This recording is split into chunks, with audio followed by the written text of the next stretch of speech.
सो अब हम देखेंगे clinical features according to the disease जो area based progressive neurological disorders थे।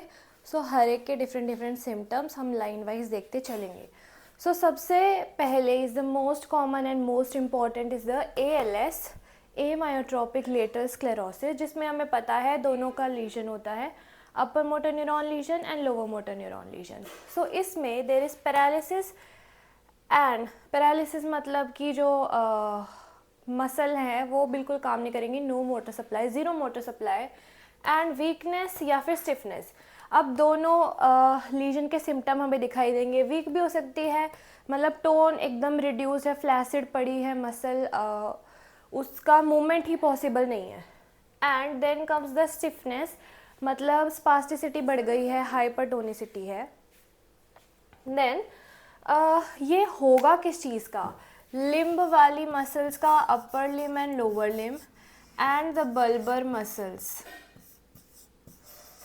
बल्बर मसल्स होती हैं माउथ एंड थ्रोट वाली मसल्स।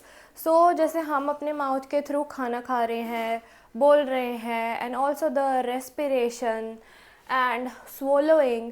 सो ये सारी चीज़ें ये पेशेंट्स नहीं कर पाते एंड इनको इन्हीं चीज़ों में बहुत ज़्यादा डिफ़िकल्टी होती है बोलने में। एंड अगर ये थोड़ा सा भी बोलेंगे, ये खाना खा अगर बैठे बैठे सिर्फ बोल रहे हैं, देन इनमें बहुत जल्दी फटीग देखने को मिलता है, बहुत जल्दी ये लोग थक जाते हैं।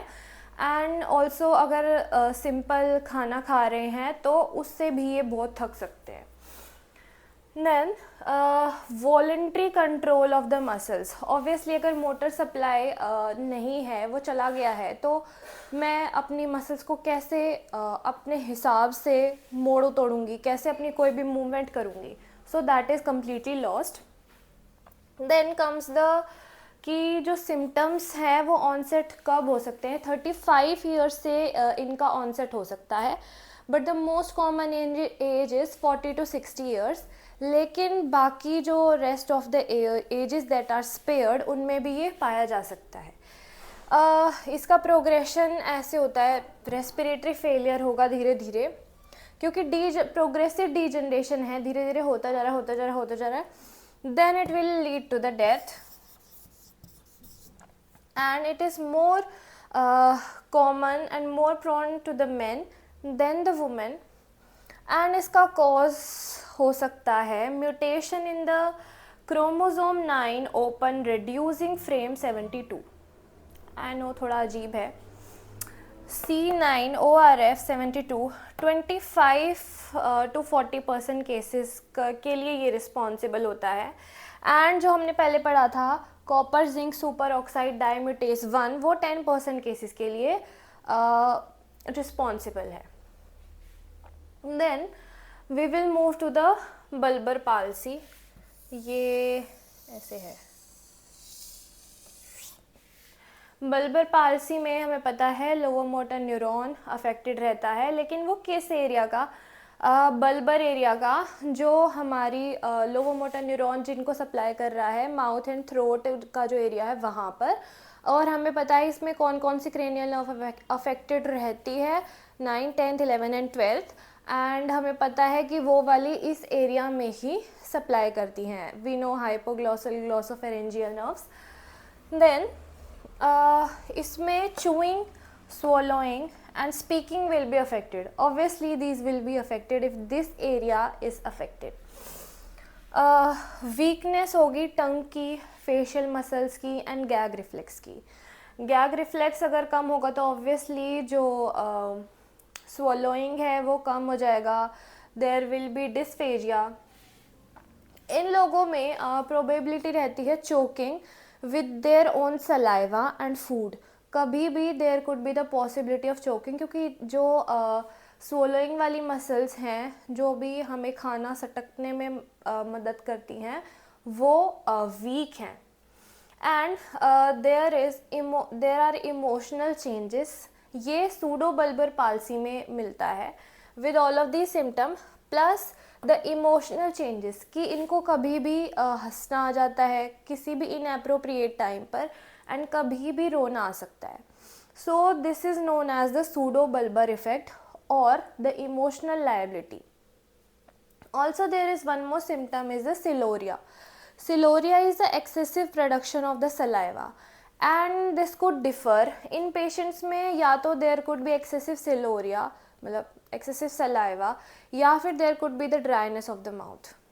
Also, drooling is also present, and aspirational pneumonia is most common in this type क्योंकि जो हमारा ट्रेकिया है और फूड पाइप है एंड विंड पाइप है वो दोनों क्लोजली रिलेटेड है, हमें पता है, लेकिन उस पर एक फ्लैप होता है जो उसको कवर करता है.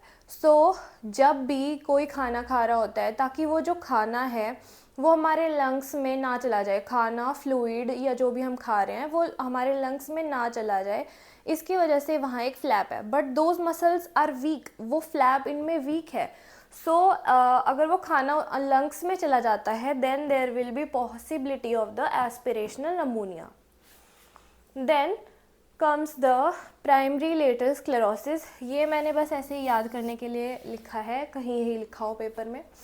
एंड ये हमें पता है, मैंने आपको बता दिया है, अपर मोटर न्यूरॉन लीजन की वजह से होता है. एंड इसमें most commonly affect, this is a order कि पहले कौन सा पार्ट अफेक्टेड होगा. वो होगा leg, legs will be firstly affected, then the torso, spine, spinal muscles, then the arms and hands, and then speaking, swallowing and chewing muscles are affected. Then bulbar area last में affect होएगा. Then fine hand coordinated movements are affected. They have difficulty in walking and even performing any of the movement. There is very decreased and very poor balance in these patients. There is high risk of falls and इनमें slurred speech, slowly ये बात करेंगे, बहुत slurry speech होगी, समझ में नहीं आएगा जिसके बारे में. So अब हम पढ़ेंगे about the PMA, progressive muscular atrophy, then the spinal muscular atrophy and then this disease. So इसमें इसका कॉज है कि लोअर मोटर न्यूरॉन लीजन होगा, धीरे धीरे होगा, स्लो एंड प्रोग्रेसिवली होगा. देन ये मस्कुलर एट्रोफी है, ऑब्वियसली मसल्स कम होंगी एंड लोअर मोटर न्यूरॉन वाले क्लासिकल सिम्टम्स हमें देखने को मिलेंगे. Weakness, hypotonicity, decrease reflexes, muscle wasting. So सबसे पहले अफेक्ट होंगे hands and the lower body, उसके बाद अफेक्ट होगी. Then muscle wasting, cramps, clumsy hand movements will be present, twitching, fasciculations देखने को मिलेंगी and torso is affected, spinal column is affected and then the breathing problems will be there क्योंकि ये bulbar area हर एक motor neuron disease के variant में present रहेगा. एंड अगर there will be exposure to the cold then जो symptoms हैं they will be worsened, that is very dangerous. Then we will move to the spinal muscular atrophy जो कि infant mortality के लिए responsible है, mainly infants में present रहता है. ये होगा SMN1 जीन है जिसकी वजह से, जिसमें म्यूटेशन हो जाता है. सो SMN प्रोटीन है वो डिक्रीज़ हो जाएगा, then lower motor neuron lesion होगा. और अगर ये होगा तो हमें इसके सिम्टम्स वी नो, अभी भी मैंने आपको बताया था, decrease in tone, weakness, muscle wasting and hypotonicity. So सबसे पहले अफेक्ट होगा, सबसे पहले ये इसके लोअर मोटर न्यूरॉन के सिम्टम्स आएंगे in the proximal area and then the distal area. Proximal area मतलब जो कि सेंटर ऑफ द बॉडी में मसल्स हैं, torso, thighs, arms, then it will move to the hands, feets. ये 3 types में divided है based on the age of onset, severity and progression, कि कैसे कैसे ये इन्फेंट में किस एज पर रहेगा, किस एज पर स्टार्ट होगा, कितने ज़्यादा सिम्टम्स सीवियर होंगे और कैसे कैसे ये और ज़्यादा वर्स होता जाएगा. तो सबसे पहले है टाइप 1। टाइप 1 होता है 6 मंथ के बच्चों में, जिसमें कि जो मोटर डेवलपमेंट है वो बहुत कम रहती है। अगर मोटर डेवलपमेंट नहीं होगी सो जो डेवलपमेंटल माइलस्टोन्स हैं वो भी अफेक्टेड होंगे, वो बहुत डिमिनिश्ड होंगे, and these children are never able to sit independently. कभी खुद से ये बैठ भी नहीं सकते। देन सोचो इनके लिए कितना मुश्किल होता होगा। टाइप 2 में जो चिल्ड्रन अफेक्टेड, टाइप 2 में चिल्ड्रन अफेक्ट होते हैं from the age of 6 months to 18 months, and they are able to sit independently but they cannot breathe.